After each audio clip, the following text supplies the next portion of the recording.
नमस्कार दोस्तों आज की ये वीडियो अभी आप लोग थंबनेल देखे होंगे। सरकार जिनकी उम्र 60 वर्ष से ऊपर हो गई है उनको हर महीने पेंशन के रूप में हर एक स्टेट में अलग अलग अमाउंट दे रही है। किसी स्टेट में 1100 है, किसी स्टेट में 2200 है, किसी स्टेट में 3000 है, तो कोई एक स्टेट में 3500 है, तो कहीं पे 600 भी है। ऐसे करके हर एक स्टेट में सीनियर सिटीजनों को सरकार हर महीने पेंशन दे रही है, जिसकी जानकारी का अभाव होने के कारण बहुत से लोग इसका फ़ायदा नहीं ले सकते हैं। इसका फॉर्म जो आया है कैसे भरना है, इसमें डॉक्यूमेंट्स क्या क्या लगेंगे, भरने के बाद इसे कहाँ जमा करना है, वो पूरा मैं आप लोगों को डिटेल में इसमें बताने जा रहा हूँ। ये वीडियो देखने के बाद आपको कहीं जाने की आवश्यकता नहीं पड़ेगी, क्योंकि ये वीडियो मैं इसके पहले बना करके डाल चुका हूँ।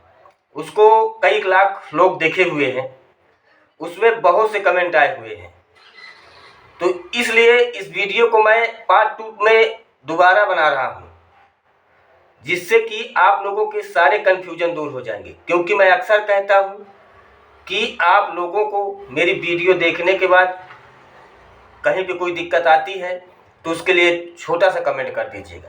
छोटा मैटर रहेगा तो मैं कमेंट में सॉल्व कर दूंगा, बड़ा मैटर रहेगा तो वीडियो का एक पैकेज बना करके आप लोगों तक पहुंचाऊंगा।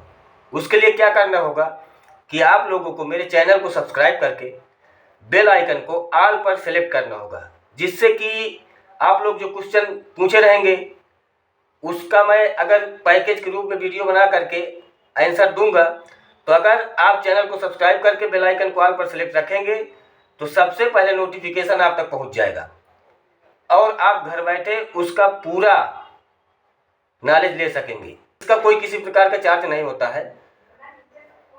तो चलिए मैं आप लोगों को बताता हूं, ये जो फॉर्म लगा हुआ है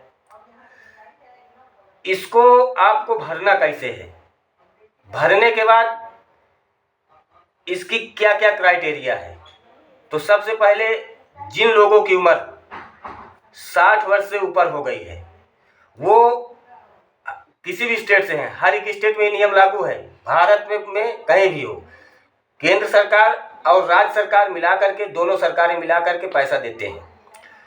अब कहाँ पे कितना दिया जा रहा है ये कन्फर्म नहीं है। उत्तर प्रदेश में 1100 दे रहे हैं, हरियाणा में 3000, कहाँ बिहार में भी 1100 रुपये हो गया है, और कोई एक स्टेट है वहाँ पे 22 रुपये दिया जा रहा है, असम में 400 की 600 को ऐसे करके दिया जा रहा है, तो हर एक जगह मिल रहा है।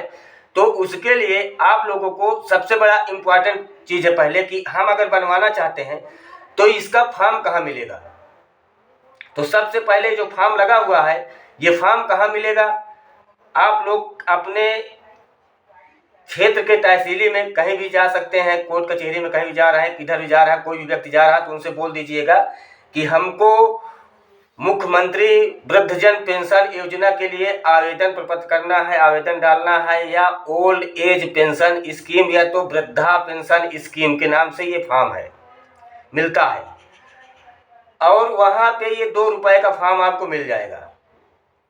अब ये फॉर्म मिल गया है तो इसको भरना है, तो इसमें कागज़ की आवश्यकता पड़ेगी। तो डॉक्यूमेंट्स में इसमें दिया गया है कि 60 साल से ऊपर होना चाहिए, तो उसके पास आपके पास एक आयु प्रमाण पत्र होना चाहिए।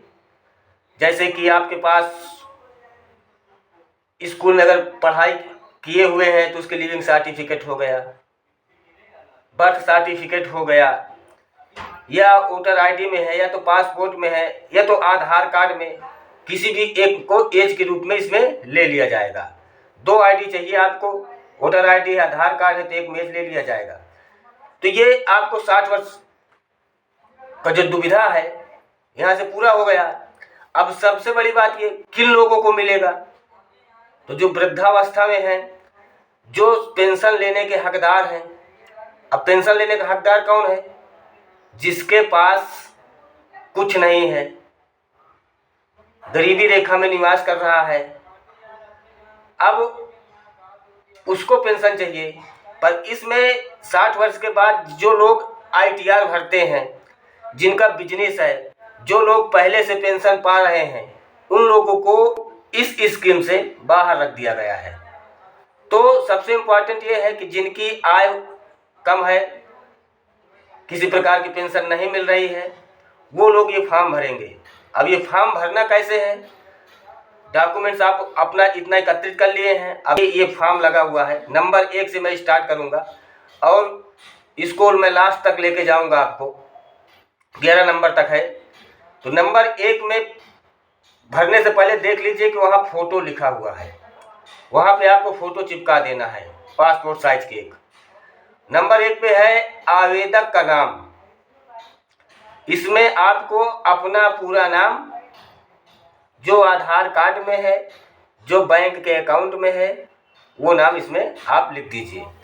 अगर पुरुष भर रहे हैं तो अपने पिता का नाम, कोई महिला भर रही है तो वो अपने पिता या पति किसी का नाम जो आधार कार्ड में है, जिस हिसाब से अपना उसमें डाल सकते हैं।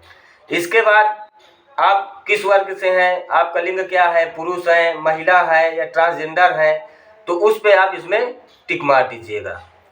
इसके बाद नंबर 4 पूरा पता, ग्राम मोहल्ला सहित उसमें शुद्ध शब्दों में दिया गया है। आपको आधार कार्ड में जो पूरा पता वो डालना है, पंचायत नगर वार्ड में जो आप वार्ड नंबर से आ रहे हैं वो डालना है, नगर निगम, नगर परिषद, नगर पंचायत, इसमें टिक मार देना है, थाना डाल देना है, प्रखंड डाल देना है, अनुमंडल डाल देना है, जिला डाल देना है, अपना डाक post office, pin code number, इतना तो आप सब लोग डाल ही लेंगे, वो उसमें पूरा आधार कार्ड में लिखा रहता है, तो उसे आप इसको डाल दीजिएगा। अब नंबर 5 पे चलते हैं कि आप किस वर्ग से आते हैं, अनुसूचित जनजाति से हैं कि जनजाति से हैं कि पिछड़ी जाति से कि अति पिछड़ी जाति से कि अल्पसंख्यक या सामान्य, किस में से है, तो उसमें आप इसमें टिक मार दीजिएगा, इसमें सही कैसे टिक एक मार दीजिएगा। ठीक। अब 6ठे नंबर पे है आधार संख्या अनिवार्य है, ये इम्पोर्टेंट है। आधार संख्या आपको लिखना है और उसके साथ आवेदन के साथ आधार कार्ड की छाया प्रति संलग्न करना अनिवार्य है। मतलब कि आधार कार्ड नंबर तो वहाँ पर लिख देंगे, उसकी एक कॉपी करवा करके और ये जो फॉर्म है इसमें स्टेपलर कर दीजिएगा। उसके बाद सूचना प्राप्त हेतु तो मोबाइल नंबर, आपको जैसे कोई दिक्कत हो रही, किसी प्रकार की संपर्क करना तो कैसे करेंगे, तो इसमें आप अपना चालू मोबाइल नंबर डालिएगा। अगर आपके पास ईमेल है तो वो भी डाल दीजिए, यदि है तो, नहीं है तो कोई बात नहीं। आवेदक का पहचान चिन्ह, अपने शरीर में अगर कोई आपके पास ऐसा कोई चिन्ह है कि जिससे आपको पहचाना जा सके, तो वो चीज़ यहाँ पे डाल दीजिएगा।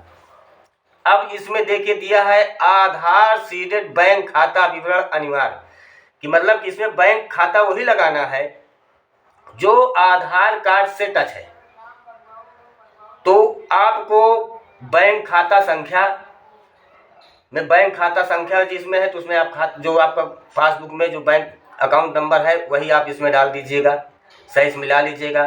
उसी पे IFSC कोड लिखा होता है, IFSC कोड सही से भर दीजिएगा, क्योंकि जो आप भरेंगे इसी में पैसा आएगा, इसमें इधर उधर दिक्कत में अगर गड़बड़ हो गया तो फिर आपको परेशानी होगी। शाखा का नाम, कौन सी शाखा में बैंक में आपका परिसर किस परिसर में है उसका पूरा नाम डाल दीजिएगा। और शाखा के एक कोड होता है, पहले बात तो जो मोहर लगी होती है उसमें कोड लिखा होता है, अगर मिट उठ गया हो तो आप अपने शाखा में संपर्क करके कोड उनसे ले सकते हैं, वो आपको बता देंगे तत्काल। बैंक खाता आवेदक के नाम से होना चाहिए, संयुक्त खाता मान्य नहीं होगा।